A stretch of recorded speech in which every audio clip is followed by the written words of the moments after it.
یہ کار نبوت ہے۔ اور فرماتے تھے کہ جتنے اعمال دعوت ہیں، یہ گھر گھر کی ملاقاتیں، یہ عمومی گشت، یہ خصوصی گشت، یہ فضائل اعمال و صدقات کی تعلیم، یہ صبح و شام کی تسبیحات، یہ سحر روزہ، چلے اور 4 مہینے اور ملکوں کے تقاضے، آج بھی مولانا فرماتے تھے، مولانا اجاز صاحب رحمۃ اللہ علیہ، آج بھی ان عملوں میں یقینوں کے غلط سے صحیح سے بدلنے کی، زندگیوں کے رخ کے صحیح ہونے کی، دنیا سے آخرت کے طرف کا رخ ہونے کی آج بھی وہی تاثیر ہے جو حضور پاک صلی اللہ علیہ وسلم کے زمانے میں۔ اور مثال دیتے تھے لیمو کی، لیمو پانی میں نچوڑ تو پانی کھٹا ہو جاتا ہے۔ حضور پاک صلی اللہ علیہ وسلم کے زمانے میں بھی لیمو سے پانی کھٹا ہوتا تھا۔ اس سے لے کر آج تک 1500 سال ہو گئے، دنیا میں کتنے زلزلے، کتنے طوفان، کتنی جنگیں، کتنے حالات، لیمو کی تاثیر بدلی ہے، آج بھی وہی ہے۔ اور پھر کوئی بہت بڑے بزرگ نچوڑیں گے تو پانی کھٹا ہوگا، اور سڑک صاف کرنے والا، اسٹیشن کا کولی، غریب آدمی جس کے گھر کا چولہا نہیں چلا، جو بھی لیمو نچوڑے گا پانی کھٹا ہوگا۔ فرمایا یہ اعمال دعوت، یہ مسجد وال جماعت، یہ مقامی کام، اس کی تاثیر آج بھی زندگیوں کے بدلنے کی، زندگیوں میں دین کے آنے کا شوق پیدا ہونے، دین سیکھنے کا تجربہ بننے، علماء سے دین سیکھنے کا یہ سارا راستہ ہے۔ لیکن آگے یوں فرمایا تمہارے گھروں میں تو شوکیس ہوتے ہیں، پھلوں کا سیب ہے، آم، انار، کریلا، سبزی، الگ الگ شہد ہوتے ہیں نا، وہ سب پلاسٹک کے، پلاسٹک کا آم، پلاسٹک کا انار، پلاسٹک کا کیلا، کیونکہ ایسے پلاسٹک کا لیمو سارا بنگلہ دیش مل کر نچوڑے گا، ایک قطرہ نہیں ٹپکے گا۔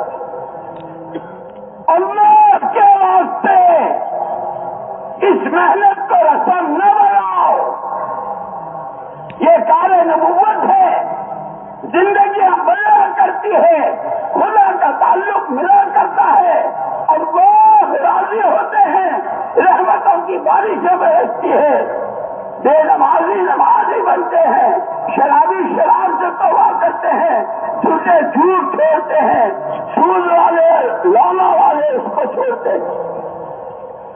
اللہ نے وہ نعمت مجھے اور آپ کو دی، کتنا بڑا مجمع، اس کو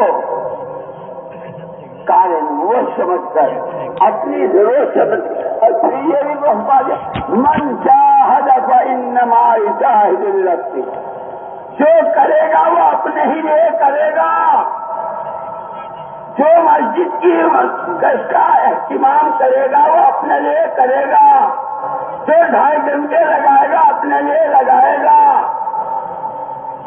کسی پر کوئی احسان نہیں، ایک نعمت اللہ نے دی، اس لیے صرف اجتماع مولانا اشرف صاحب رحمۃ اللہ علیہ کے زمانے سے سنتے آئے ہیں اور دیکھتے آئے ہیں، ہر سال کا اجتماع، ملکوں میں بھی جاتے ہیں تو صرف اجتماع کی دعوت دے کر آتے ہیں۔ اجتماع تو 2 مہینوں کے بیچ کا نام ہے، اجتماع سے پہلے جماعتیں نکلے، اجتماع سے جماعتیں نکلے، اور پھر اس سے جو فضا اور ماحول بنے، کوئی یوں کہ حضور پاک صلی اللہ علیہ وسلم جب ہجرت کر کے مدینہ پاک تشریف لائے، وہاں 2 خاندانوں میں لڑائیاں تھیں، آپ نے ان میں زمینیں، کپڑے، پیسے نہیں بانٹے، ماحول بنایا۔ مدینہ منورہ کا ہر محلہ हर मोहल्ले की हर गली का हर घर का हर फल, क्या मर्द क्या औरतें, सबका एक ही, हम जो कुछ हैं, हम बैतों के बाप है तो बाद में, बीवियों के शौहर है तो बाद में, बागात के मालिक है तो बाद में, लखपति है तो बाद में, गरीब है तो बाद में, सबसे पहले हम बंदे अल्लाह के हैं और उसकी साथ उम्मती नबी के हैं। बंदगी अल्लाह के हुक्मों को पूरा करना, हुजूर के तरीके पर,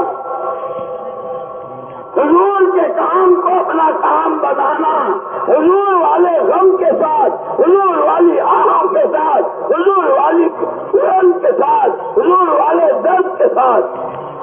जब एक मजमा ऐसा तैयार होता है और ये अपनी मस्जिदों से जिले 4 महीने और मुल्कों की जमातें बनकर जाती हैं, तो फिर इनके हाथों अल्लाह पाक जहां से गुजरते हैं वहां हिदायत की हवाएं चलाते हैं।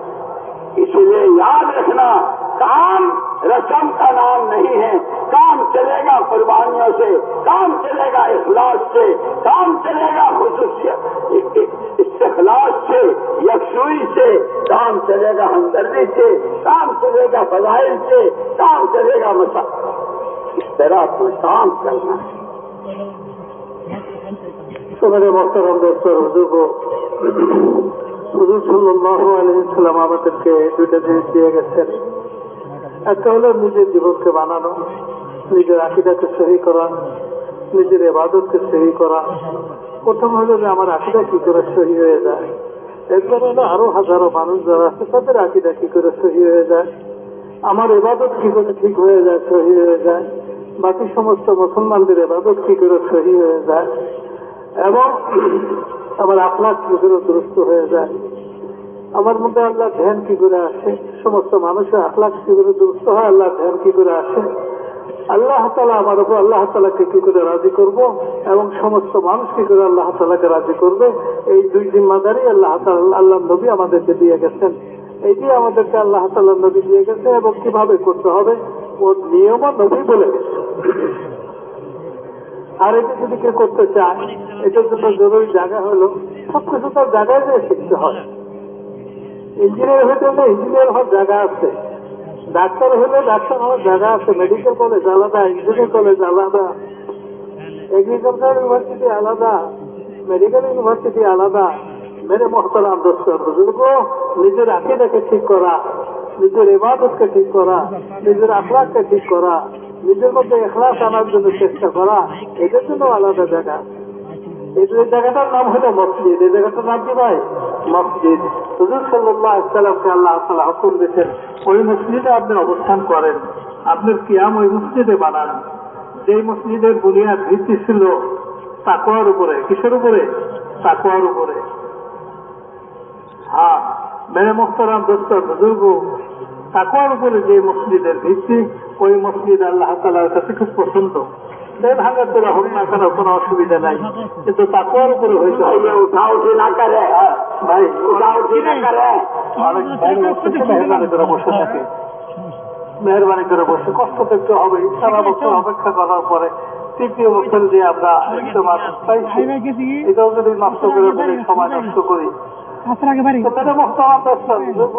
ওই মনোবিজ্ঞা বলছেন যে যে মসজিদ প্রথম দিন থেকে তাকওয়ার উপরে ভিত্তি করে নির্মাণ করা হচ্ছে, ওই মসজিদেই আপনার কিয়াম হোক, ওই মসজিদে আপনি অবস্থান করেন। মক্কা থেকে হুজুর সাল্লাল্লাহু আলাইহি ওয়াসাল্লামকে কোনো মসজিদ বানানো, কোনো মসজিদ বানানো তো দূরের কথা, বাইতুল্লাহর কাছে যেতে দিত না, কাফেররা নির্যাতন করত। মদিনাতে যখন আসলেন প্রথমে মসজিদে কুবাতে মসজিদ বানাইলেন, তারপরে মদিনাতে এসে মসজিদে নববীতে বানাইলেন। মেরে মোহতারাম দোস্ত বুজুর্গ, আল্লাহ তাআলা কেন আপনাকে ওই মসজিদে আমি বসার জন্য বললাম? রিজাল, ওখানে কিছু মানুষ আছে। আরে বাবা, মানুষ তো সারা দুনিয়াতেই আছে, বাজার ভরা মানুষ আছে, স্টেশনে মানুষ আছে, সমস্ত যানবাহনে মানুষ আছে। ওই মানুষগুলো আবার কারা? বলে যে ওই মানুষগুলো বিশেষ একটা পরিচয় আছে, স্বাতন্ত্রতা আছে অন্যান্য মানুষদের চেয়ে। কি স্বাতন্ত্রতা আছে? তারা পাক পবিত্রতাকে পছন্দ করে, পাক পবিত্রতাকে পছন্দ করে। বাহ্যিক শরীরের পবিত্রতা তাদের পছন্দ, যে আমার শরীরটা পাক থাকে, তার রুহটা পাক থাকে, এটাও তাদের পছন্দ। তাদের দিল পাক হয়, এটা তাদের পছন্দ। তাদের চিন্তা ভাবনা পাক হয়, এটা তাদের পছন্দ। হ্যাঁ, যাদের কথাবার্তা পাক হয়, গীবত কথা এত না পাক যদি সাগরের মধ্যে ফেলে দিলে সাগরের পানির পরিমাণ ফিটা হয়ে যায়। হ্যাঁ, কথাবার্তা পাক হয়, চলাফেরা পাক হয়, মানে কোরআন হাদিসের অনুকূলে যে চলাফেরা, কোরআন হাদিস যেটাকে সমর্থন করে ওই চলাফেরাটা হলো পাক, ওইটা জান্নাতে জড়িয়ে হয়। সে চায় যে তার পারিবারিক জীবন পাক হয়, তার কামাই রুজি পাক হয়, তার লেনদেন পাক হয়, তার আচার আচরণ মানুষের সাথে পাক হয়, সার্বিকভাবে পাক পবিত্রতা তারা চায়। ওই সমস্ত ওই রকম কিছু মানুষের মজমা ওইখানে আছে। হ্যাঁ, ওই মসজিদে তো মেরে মোহতারাম দোস্ত আর বুজুর্গ, তাই হযরত মাওলানা ওবায়দুল্লাহ সাহেব রহমতুল্লাহ বলতেন, আজও যদি সারা দুনিয়াতে যে দিন ছড়াইছে, দিন ছড়ানোর মূল জায়গা ছিল মসজিদে নববী। হ্যাঁ, মসজিদে নববীতে কিছু পাক পবিত্র মানুষ ছিল যারা পুরা জীবনকে পাক করতেছিল, পাক পবিত্র করতে চাইছিল এবং পবিত্র হয়ে গেছে। যাদের মধ্যে সর্বপ্রথম ছিলেন জনাবে মুহাম্মদ রাসূলুল্লাহ সাল্লাল্লাহু আলাইহি ওয়াসাল্লাম, জিন্দেগিকে পাক করতেন, সমস্ত দিক থেকে পাক করতেন। সাহাবারা জিন্দেগি থেকে পাক করতেন, সমস্ত জিন্দেগিতে পাক করতেন। এই সমস্ত মানুষ যাদের জীবন পাক, ভিতর পাক, বাহির পাক, রুহু পাক, দিল পাক, দিমাগ পাক, চিন্তা শক্তি পাক, কর্মশক্তি পাক, সবকিছু পাক পবিত্র। এই সমস্ত মানুষ যখন জামাত বেঁধে বের হয়, যেখান দিয়ে হাইটে যায় আল্লাহ তাআলা ওদের জন্য হেদায়েতের ফয়সালা করে দেন। সাহাবারা যেখানে গেছেন ওখানের জন্য আল্লাহ তাআলা হেদায়েতের ফয়সালা করে দিচ্ছেন। তো মেরে মোহতারাম দোস্ত আর বুজুর্গ, তাই হযরত ইউসুফ রাহমাতুল্লাহ বলছেন, আজকে যদি কোন মসজিদ দুনিয়ার যে কোনো প্রান্তে হোক না কেন, যদি ভাঙ্গা চোরা কুড়া ঘরে হয়ে থাকে, সেখানে যদি ওই রকম ভাবে মসজিদে নববীর আমল যদি ওই মসজিদে চালু থাকে, এবং মসজিদে নববীর মুসল্লি যারা ছিলেন, মাজমা যেই মাজমা ছিল, ওই মাজমার সাথে ভিতর বাহিরের মিল থাকে, হুজুর সাল্লাল্লাহু আলাইহি ওয়াসাল্লামের বাতানো পদ্ধতি অনুযায়ী যদি থাকে, তবে আজকে ওই ভাঙ্গা মসজিদের থেকে জামাত বের হবে, যতদূর যাবে ততদূরের জন্য আল্লাহ তাআলা হেদায়েতের ফয়সালা করে দিবে। মিসাল দিয়ে বুঝাইছেন, লেবুর মিসাল, লেবু দিয়ে দৃষ্টান্ত দিতেন, বলে লেবু দুনিয়ার যে কোনো প্রান্তেই যাক না কেন, লেবু যখন পানির মধ্যে চিপুর দেবে ওই পানিটা টক হয়ে যাবে। কি বললেন, ঠিক না ভুল? হ্যাঁ, নাকি এরকম কোন শর্ত আছে যে কোন সেগুন হাদিস যদি লেবু টিপ দেয় তাহলে পানি টক হবে, সাধারণ কোন মানুষের টিপ দিলে লেবু পানি টক হবে না, এরকম নাকি? মেরে মোহতারাম দোস্ত বুজুর্গ, আসল হইল ওই নবীর রঙে রঙিন হওয়া। নবী মসজিদের মধ্যে, মসজিদে নববীতে যেরকম সাহাবীদের একটা মাজমা বানাইছিলেন, ওই রকম শিবতলা মাজমা যেখানে হবে, ওই মাজমা যেখান থেকে রওনা দিবে, মসজিদে নববী থেকে রওনা দেওয়ার পরে সারা দুনিয়ার যেখানে গেছে সেখানে যেমন হেদায়েতের ফয়সালা হয়ে গেছে, অনুরূপ দুনিয়াতে ভাঙ্গা করা মসজিদের মধ্যে যদি এই 5 কাজ চালু থাকে, মসজিদে নববীতে কি হইতো? মসজিদে নববীতে কি হইতো? মসজিদে নববীতে হুজুর সাল্লাল্লাহু আলাইহি সাল্লাম যখন নাকি মদিনাতে হিজরত করে গেলেন, তখন মদিনাতে প্রচন্ড মারামারি ছিল। 4টে গোত্র ছিল, ভাগ করে 2 ভাগ, 2 গোত্র আলাদা, মারামারি খোলাখুলি চলতেছিল, ধারাবাহিকতা চলতেছিল।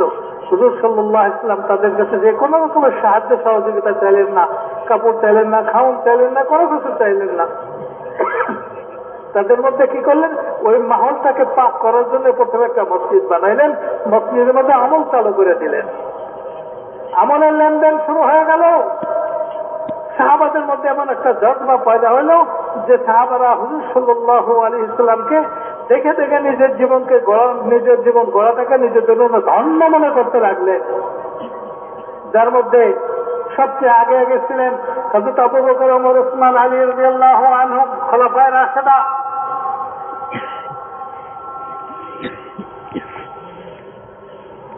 হযরত মুআয, হযরত যায়েদ বিন সাবিত, হযরত সাদ বিন আবি ওয়াক্কাস, আমর ইবনে আস, খালিদ বিন ওলীদ রাদিয়াল্লাহু তাআলা আনহু সহ ওই সাহাবীদের মাজমা ছিল এখানে।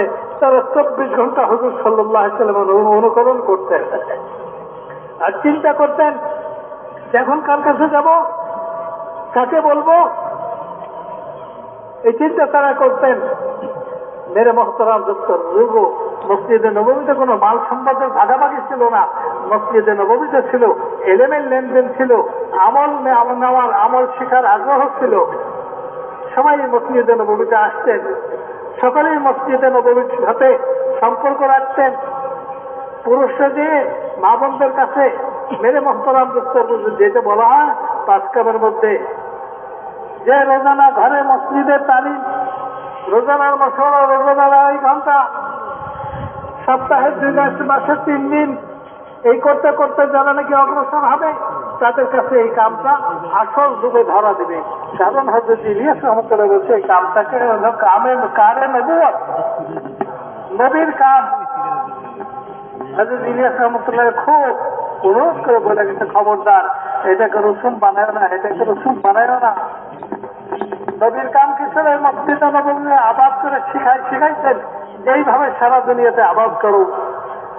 বলে যে যেখানে যাই সেখানে হুজুর আমাদের এখানে ইজতেমা করেন, আমাদের এখানে অনেকদিন ধরে ইজতেমা হয় না, আমাদের করে যেতেছে। ইজতেমা একটা রেওয়াজি রসুমি জিনিস। যারা নাকি আগামী কামের সাথে সম্পর্ক না রেখে ইজতেমাতে আসতে থাকবে, আস্তে আস্তে এই তবলিগের কাম দুর্বল হতে থাকবে।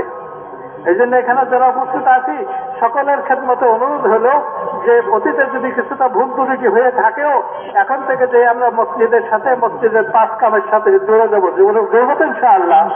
মেরে মহতরাম দোস্তর বুজুর্গ, হযরত ইলিয়াস রাহমাতুল্লাহ, হযরত ইউসুফ রাহমাতুল্লাহ বলতেন প্রতিটা মানুষের যদি ওই নমুনার হয় যে নমুনা হুজুর সাল্লাল্লাহু আলাইহি ওয়াসাল্লামের ছিল, অর্থাৎ নবীর জীবন যেভাবে ছিল ওইভাবে যদি নিজের জীবনকে বানায় নেয়, আর প্রতিটা মহল্লার মসজিদ যদি মসজিদে নববীর মতো নমুনাতে হয়, মসজিদে নববীতে এই কাজগুলো হয়তো, তো মেরে মহতরাম দোস্তর বুজুর্গ বলে যে আজকেও ওই আল্লাহ তাআলার নুসরতার মদদ দেখতো, যেই নুসরতার মদদ মসজিদে নববীওয়ালারা পাইছিলেন ওই জমানাতে। যেমন নাকি আজকে লেবুর মধ্যে ওই টক আছে যে টক আগের জমানাতে ছিল। এটা যে কেউ চিপ দিবে, টুকরা করে যে কেউ চিপ দিবে, টক রস বের হবে। কি বলেন, হবে কি হবে না? না তার জন্য আলাদা বিশেষ রকমের কিছু মানুষ লাগবে না। যে কেউ মসজিদকে আবাদ করবে, 5 কাম শুরু করবে, মেরে মহতরাম দোস্তর বুজুর্গ, ওই মসজিদকে কেন্দ্র করে আল্লাহ তাআলা হাজারো মানুষের হেদায়েতের জড়িয়ে বানায় দিবে। এই জন্য মেরে মহতরাম দোস্তর বুজুর্গ, কিন্তু লেবুটা আসল হইতে হবে। ওই প্লাস্টিকের লেবু হলে চলবে না। যে আমাদের ঘরের শোকেসের মধ্যে প্লেট থাকে বিভিন্ন রকমের, কোনটার মধ্যে প্লাস্টিকের করল্লা, কোনটার মধ্যে প্লাস্টিকের আম, কোনটার মধ্যে প্লাস্টিকের কলা, কোনটার মধ্যে প্লাস্টিকের রস, কোনটার মধ্যে প্লাস্টিকের আঙ্গুর, আর কোনটার মধ্যে প্লাস্টিকের লেবু। ওই প্লাস্টিকের লেবু 1টা না 2টা না 10,000 লেবু যদি চিপড়াই একেবারে ভর্তা বানাই ফেলানো হয়, তাতে একটু রস বের হবে। মেরে মহতরাম দোস্তর বুজুর্গ, আমরা এরকম প্লাস্টিকের লেবু যেন না হয়। আর প্লাস্টিকের লেবু হবে না, তখন হবে না যখন নাকি মানুষ এই 2টা কাম শুরু করছে। নিজের ভিতরে নিজের আকীদা কি করে সহি হয় এটার জন্য চেষ্টা করবে, হাজারো মানুষের আকীদা সহি করার জন্য সে মেহনত করবে, জানমাল খরচ করবে। আর মুসলমানের জানমাল যেখানে লাগে ওইটা কোনোদিন বেকার হয় না, ওইটা কোনোদিন নষ্ট আর বিনষ্ট হয় না। নিজের ইবাদতকে ঠিক করবে, সারা দুনিয়ার মুসলমানের ইবাদত ঠিক করার জন্য নিজের জানমালকে খরচ করবে। এইভাবে যত সিফত আছে সমস্ত সিফত নিজের মধ্যে আনার জন্য চেষ্টা করবে, এবং এই সিফত গুলো সমস্ত মুসলমানের মধ্যে কি করে আসে এটার জন্য সে চেষ্টা করবে। এটা যখন করবে তাহলে এই মানুষটা আল্লাহ তাআলার খাঁটি বান্দা হবে, নবীর উম্মত হবে। হ্যাঁ, এটাই হলো আমাদের বড় পরিচয়। তখন আমরা প্লাস্টিকের লেবু হব না, তখন কি হবে না? প্লাস্টিকের লেবু হবো না। তখন আমাদের দ্বারা এই কামটা রেওয়াজি হবে না, এই কামটা আসল রূপের মধ্যে থাকবে। আসল অবস্থাতে এই কাজটা থাকবে। তো মেরে মোহতারাম দোস্ত বুজুর্গ, এই যে দাওয়াতের তবলীগের মেহনতের নামে যত মেহনত হইতেছে, বলে এটা হলো শুধু এই মাত্র এই জন্যই যাতে করে নবী যে দুই দায়িত্ব আমাদেরকে দিয়ে গেছে, এই দায়িত্বের ব্যাপারে আলোচনা করে একটা মজমাকে তৈরি করা। কি বলেন তৈরি করবো তো ইনশাআল্লাহ। মেরে মোহতারাম দোস্ত বুজুর্গ, ইজতেমা তো শুধু ইজতেমার জন্য না, সময় মতো এসে হাজির হয়ে গেলাম, একবার বিশাল একটা মজমা হয়ে গেল, পাও ফেলানোর জায়গা নেই, হাঁটা চলার রাস্তা সব বন্ধ, এটার নামে ইজতেমা। ইজতেমা হলো ইজতেমার আগে একটা মেহনত থাকে, সেটা করে বেশির থেকে বেশি মানুষ ইজতেমার উপলক্ষ করে আল্লাহর রাস্তাতে বের হয়ে যায়। আরেকটা হলো ইজতেমার পরে মজমার থেকে বেশি জামাত আল্লাহ রাস্তাতে বের হয়ে যায়। এখন পর্যন্ত কত মানুষ এরকম আছে যাদের সম্পর্ক মসজিদের সাথে হয় নাই, অথচ মসজিদের সাথে সম্পর্ক কায়েম করার জন্য আল্লাহ তাআলা নিজে হুকুম দিয়েছেন, নবীকে বলছেন যে আপনার ওই মসজিদে আপনাদের অবস্থান করেন, আপনি এখানে অবস্থান করেন। তো নবীকে মসজিদে অবস্থান করার কথা বলছে, তাহলে আমাদেরকে আমরা কি বাদ করছি নাকি? এই জন্য মেরে মহতারাম দোস্ত বুজুর্গ, আমরা এই আয়াতের মধ্যে আল্লাহ তাআলা মসজিদ আবাদের মেহনতের কথাকে আল্লাহ তাআলা শিখাইছেন। মসজিদ আবাদের মেহনতের দিকে আমাদের দৃষ্টিকে ফেরাইছে, যে মসজিদের আবাদ, মসজিদকে আবাদ করা। এই জন্য মেরে মহতারাম দোস্ত বুজুর্গ, আমরা এই সকলেই যার যার মসজিদে দিয়ে, আজকাল কি হয়ে গেছে, ইজতেমায় আসে কোন কোন মসজিদ থেকে 20-30 জন আসছে, কিন্তু গাছের দিন কয়জন? 2 জন, মশারাতে 3 জন, তালিম একদিন হয় একদিন হয় না, অথচ ওই মসজিদের থেকে 10 জন 15 জন 20 জন ইজতেমাতে চলে আসছে। এরকম ভুল আর গাফলাতি যেন আমাদের থেকে না হয়। আমরা যেমনি ভাবে এখানে আসছি, একত্রিত বসছি, ওদের প্রত্যেকে ছেড়ে যার মসজিদে নববীর সেকালে আদলে মসজিদে নববীতে যে আমল হইতো, ওই আমল আমাদের মসজিদে চালু করবো, প্রথমে নিজের জাতের থেকে, তারপরে আবার অন্যান্য ভাইদেরকে দিয়ে। মেরে মহতারাম দোস্ত বুজুর্গ, দুনিয়াতে মানুষ আমাকে অনেকভাবেই চেনে, চিনতে পারে, স্বাভাবিক। কেউ বলে অমুকের বাপ, কেউ বলে অমুকের স্বামী, কেউ বলে অমুকের ভাই, কেউ বলে অমুকের দাদা, কেউ বলে অমুকের নানা। মেরে মহতারাম দোস্ত বুজুর্গ, আমি অমুকের ভাই এটা পরে, আগে আমি আল্লাহ তাআলার বান্দা এবং হুজুর সাল্লাল্লাহু আলাইহি ওয়াসাল্লামের উম্মত। আমি অমুকের সমস্যার স্বামী, আমার স্ত্রী অমুক, এটা হলো পরে। আগে হলাম আমি আল্লাহ তাআলার বান্দা এবং হুজুর সাল্লাল্লাহু আলাইহি ওয়াসাল্লামের উম্মত, তারপর হলো আমার স্ত্রীর সাথে আমার পরিচয়। মেরে মোহতারাম দোস্ত বুজুর্গ, আল্লাহ তাআলার বান্দা হওয়ার ব্যাপারে যদি আমি পরিপূর্ণতা অর্জন না করতে পারি, নবীর উম্মত হওয়ার ব্যাপারে সুন্নতকে বিসর্জন দিয়ে জীবন যাপন করে নবীর উম্মত হওয়ার ব্যাপারে যদি আমরা পরিপূর্ণ না হতে পারি, মেরে মোহতারাম দোস্ত বুজুর্গ, এটা আমাদের মনে জানে আমার অমুক আমার স্ত্রী, বা অমুক আমার ছেলে, বা অমুক আমার বাপ, এই কারণে বিন্দু মাত্র দয়া অনুগ্রহ আমার উপরে করা হবে। এই জন্য আমাদের দায়িত্ব হলো, প্রথমে আমি আল্লাহ তাআলার বান্দা, আল্লাহ তাআলার হুকুম মতো আমার জীবনকে আমি পরিচালনা করবো, আর আল্লাহর হুকুমকে নবীর তরিকা অনুযায়ী করবো। আল্লাহর হুকুমকে কি করবো? নবীর তরিকা অনুযায়ী করবো। অনুরূপ ভাবে নবীকে আল্লাহ তাআলা দাওয়াতের কামের জন্য পাঠাইছেন, অনুরূপ ভাবে আমাদেরকেও আল্লাহ তাআলা, তাহলে আমরা যদি নবীর তরিকা চলতে চাই, আমাদেরকেও দাওয়াতের কাম করতে হবে। দাওয়াতের কাম করতে দিয়ে আমার আখলাকটা যেন নবীর আখলাকের মতো হয়, আমার চলাফেরার জন্য নবীর চলাফেরার মতো হয়, আমার সবর, আমার ধৈর্য, আমার উদারতা এটার জন্য নবীর মতো হয়। এই শিবত করে যখন নাকি আমার মধ্যে আসবে, মেরে মোহতারাম দোস্ত বুজুর্গ, আল্লাহ তাআলা নবী সাল্লাল্লাহু আলাইহি ওয়াসাল্লাম যেভাবে মেহনত করছিলেন, ওইভাবে এই শিবত গুলোর কারণে ওইভাবে মেহনত করার তৌফিক আল্লাহ তাআলা আমাদেরকে দেবেন। যখন আমরা ওই তৌফিক প্রাপ্ত হব, তখন আমাদের মেহনতে হাজার হাজার মানুষের জন্য হেদায়েতের জরিয়া হয়ে যাবে, হাজার হাজার জাহান্নাম থেকে জান্নাতের দিকে চলতে থাকবে। আল্লাহ তাআলা আমাদের সকলকে এইভাবে মেহনত করার জন্য তৌফিক দান করে দেন। दुनिया में जब कोई आदमी मरता है तो पीछे वालों के लिए कुछ छोड़ के जाता है। सदियों तक खिलाफत राशिदा के बाद पूरी दुनिया के मुसलमानों से सवाल था, तुम्हारे नबी तुम्हारे दरमियान से गए, क्या ले गए?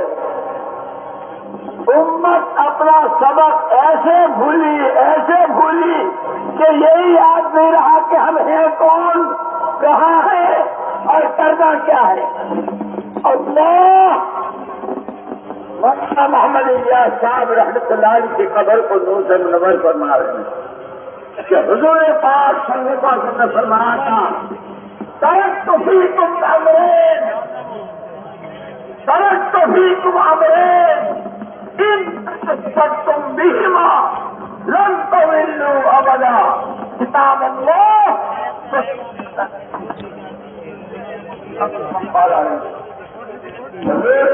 तुम्हें सड़क पर छोड़ के नहीं जा रहा हो, किसी की गोद के नहीं जा रहा हो, किसी का मनोहर जिंदन बना के नहीं जा रहा हो, तुम्हारे साथ कुरान लेके जा रहा हो और ये कुरान हर पल ताजिरों की जिंदगी में तिजारत का, मालाओं की जिंदगी में मालदारी का, जवानों की जिंदगी में जिंदगी का कुरान हर पल जिंदा हो जाए इसकी मेहनत को मेरे हाथ से लेके जा रहा हूँ।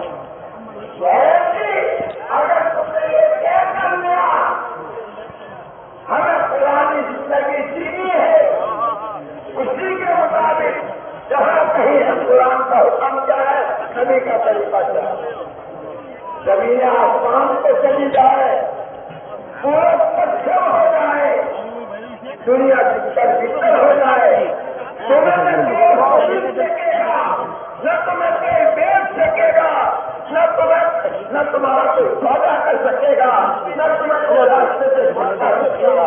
अगर मेरे दोस्तों ये पूरा मजमा क्या करे, हमें अल्लाह के नबी मिलाद में कुरान और कुरान जिंदा है, उसकी मेहनत जिसका नाम दावत है वो लेकर गए हैं।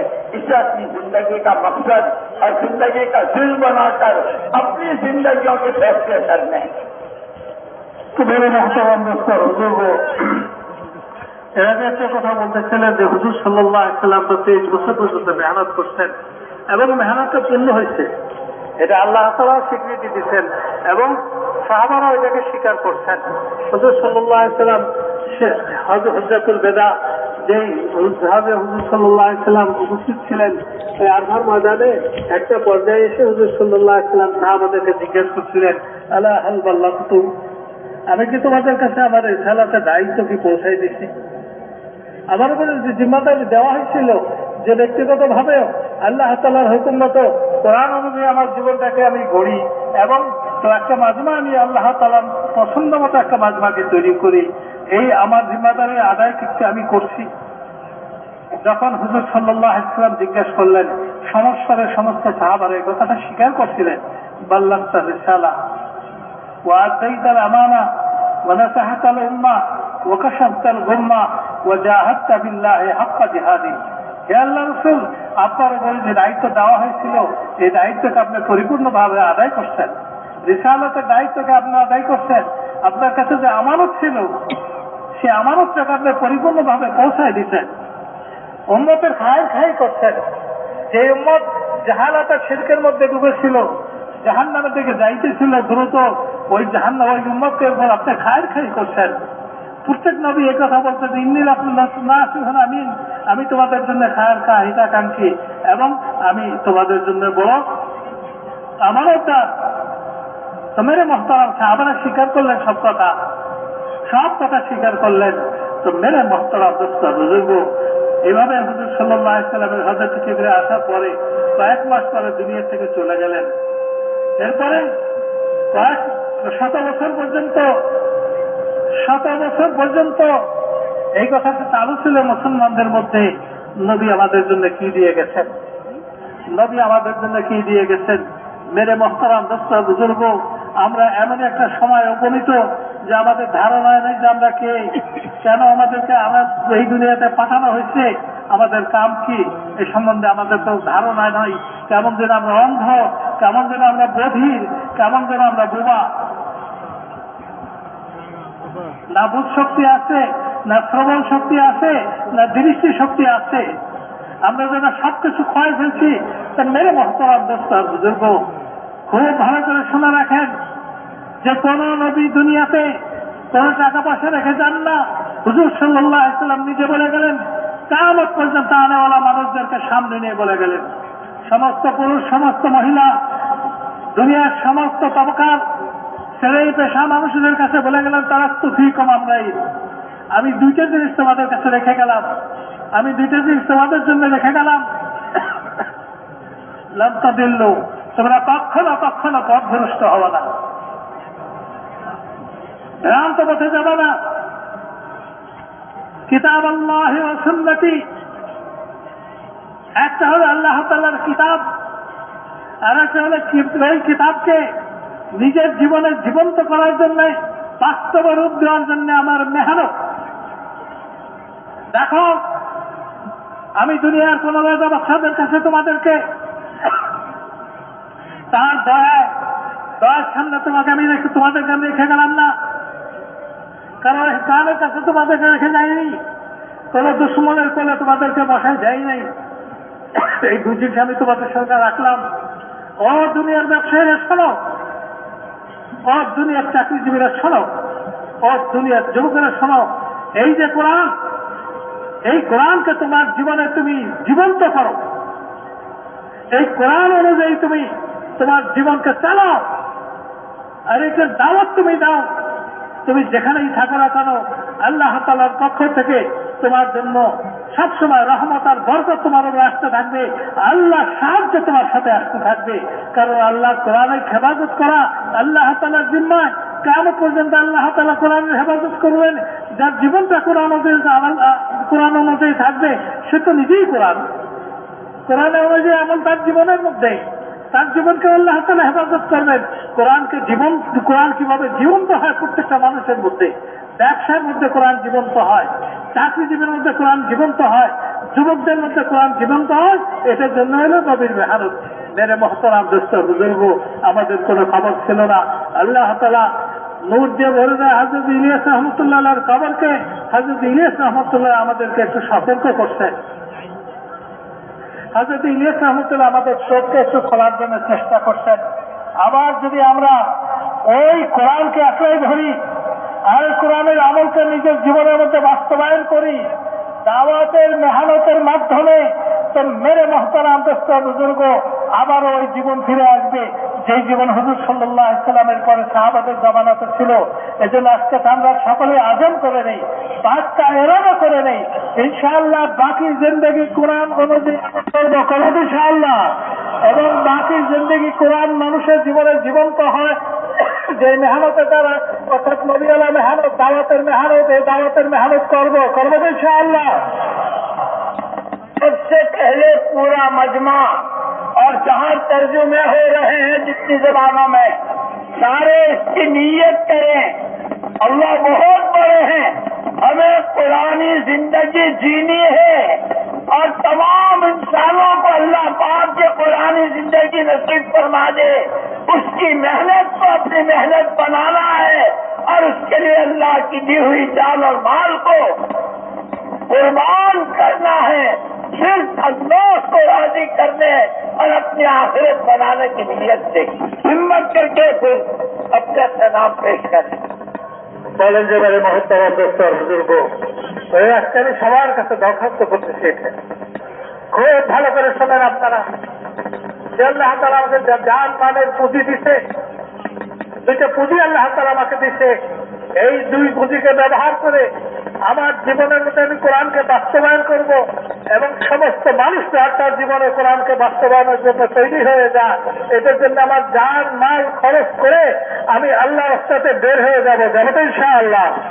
আর কিছু চাই না, চাই একমাত্র আল্লাহ তাআলার সন্তুষ্টি, চাই একমাত্র আল্লাহ তাআলার রেজা, চাই একমাত্র আল্লাহ তাআলার অনুগ্রহ আর দয়া, এছাড়া আর কোনো কিছু চাওয়ার আমার নাই। চাই শুধু আখিরাত, আর কি চাই? আখিরাতের নাজাত আর মুক্তি। এই জন্য আল্লাহর রাস্তাতে যাবো তো ইনশাআল্লাহ। কি বলেন? এই জন্য হিম্মত করে इसको समझना भी है, सीखना भी है, जो नहीं जानते हैं वो जानने वालों से पूछना भी है।